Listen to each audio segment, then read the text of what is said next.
राज्यव्यापी आज Odisha teacher eligibility test 2025 आरंभ हो जाइछि। माध्यमिक शिक्षा परिषद परिचालित एही परीक्षा रे राज्यर 1,60,379 जन परीक्षार्थी सामिल होइथिबा सूचना मिलिछि।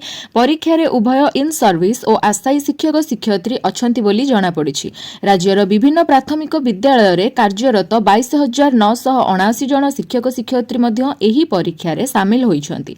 ओटीईटी पेपर 1 रे 47,720 जन और पेपर 2 रे 1,12,659 परीक्षार्थी सामिल अछंती।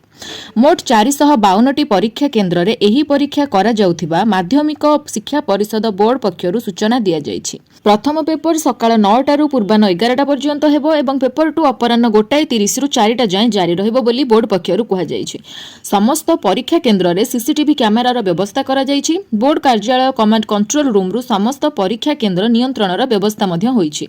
गत 14 तारिख ठारू डिजी लकर रे प्रश्नपत्र और ओएमआर सीट पठा जाइछि। 30 जिला पई 40 रूम रे आर्म्ड पुलिस सहित प्रश्नपत्र पठा जाउछि।